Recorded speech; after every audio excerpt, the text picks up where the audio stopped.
Hello, hello, hello. This is Rocket saying hello and how are you? Hope you are doing fantastic today. And before I am going to do my podcast, I'm going to go ahead and play a little music just to wake me up, I should say. Hang in a sec.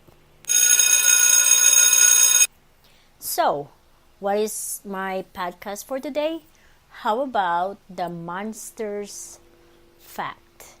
Yes, yes, yes. And this is about the classic show called The Munsters. And that spells Munsters. I remember when I came in the United States in 1989, I started seeing them on TV. But by then, I was not really focused on who they are, what kind of show they were showing on TV, because where I came from, we really don't have a TV. So coming in the United States, it is a new discovery that I got to get to know as I got older, I should say. So one, I should say, the most favorite and adorable characters that I enjoy at Monster is Herman. And Herman is the goofy looking tall guy. And I remember telling myself, I wonder how they look like in real life. That was my thought when I was younger. But then, that went away.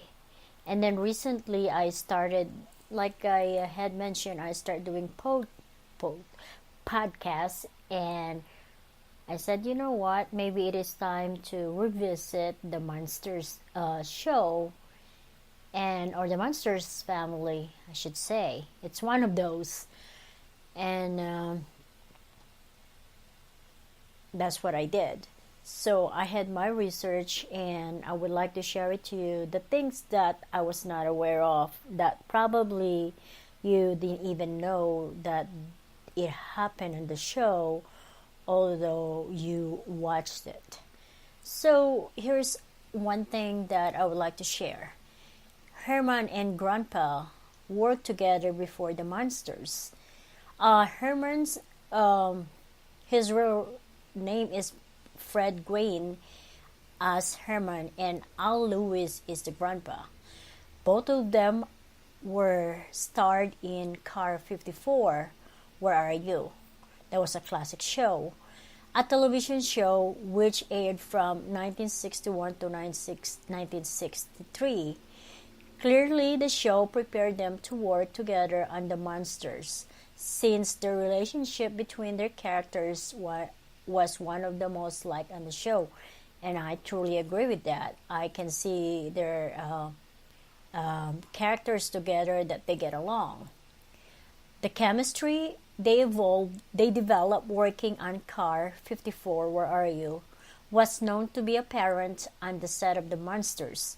In 1962, Car 54, Where Are You? Won Outstanding Directorial Achievement in Comedy and was nominated for Outstanding Program Achievements in the field of comedy, as well as Outstanding Writing Achievements in Comedy. That's something that maybe you do not know, and here I am sharing it to you. Another fact, Herman and Lily shared a bed.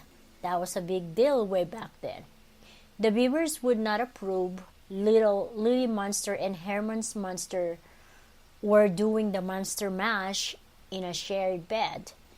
They were one of the first TV couples to show where their intimacy went down, causing an uproar from the audience.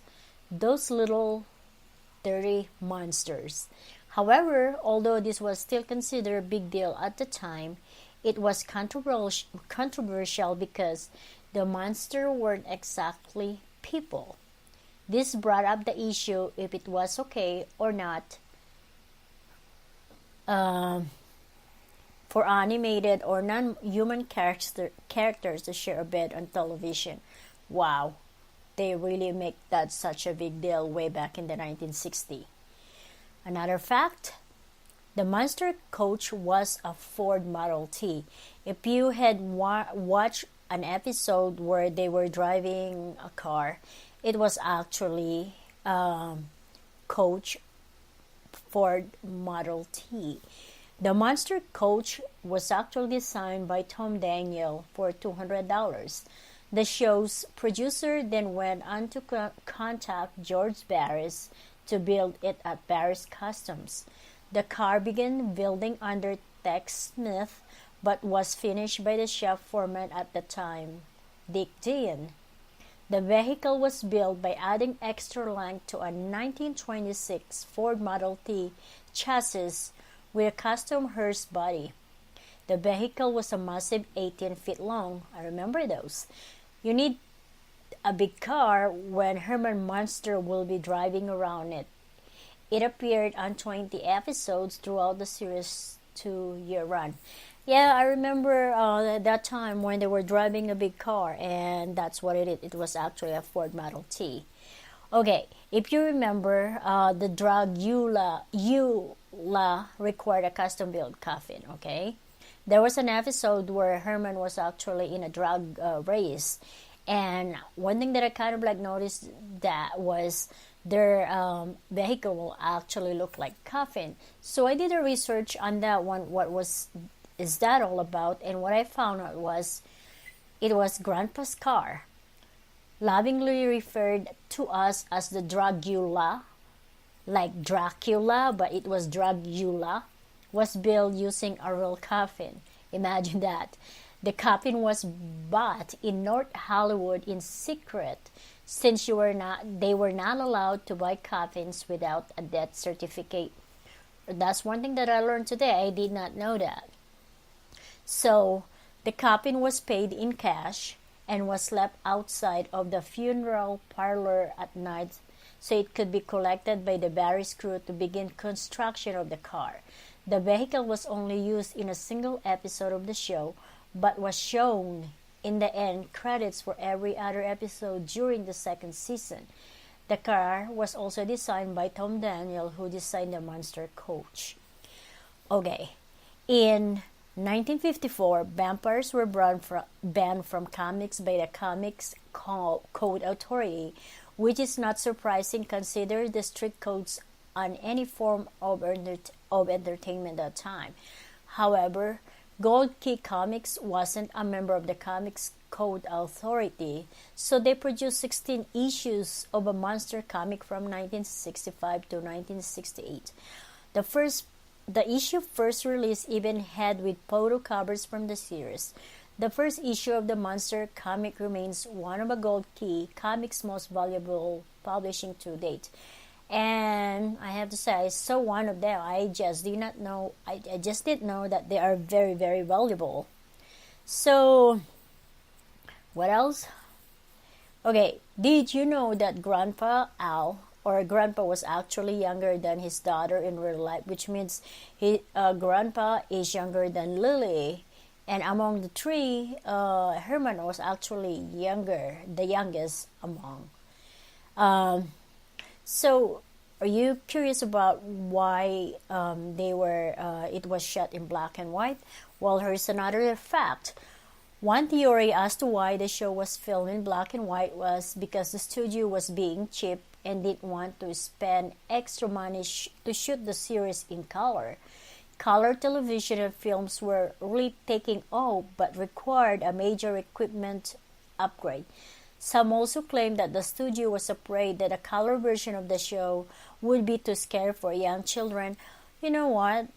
Even it's black and white or color, it doesn't matter. They're a hit show and they work regardless. Okay, here's another thing that I wondered before about Herman Munster's costume. It was actually from what I read, Herman's was used to spending hours in hair and makeup just to get into the character.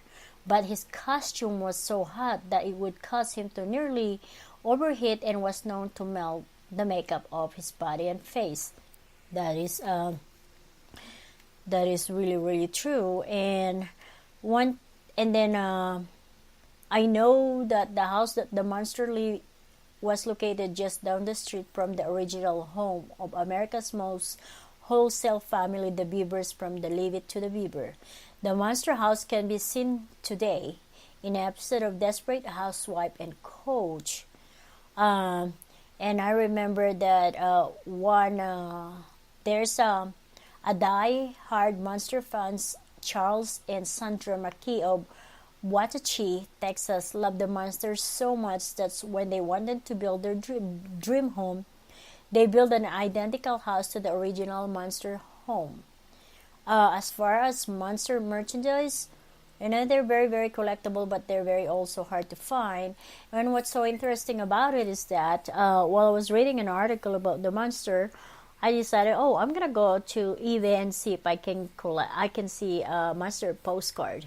And I kid you not, the moment I went on eBay, something just came out as new listed, a Munster postcard for $2 and $2 shipping and handling. You know what? But because I know the worth of the postcard, so I went ahead and purchased it. And after I purchased it, there's another one, but it's worth like $20 and $5 shipping. So all in all, I have to say my timing for research on Munster, when I also clicked the eBay looking for a postcard, I got it right there and then. So this is my podcast for today, and as usual, this is Rocket saying have a wonderful day. Bye!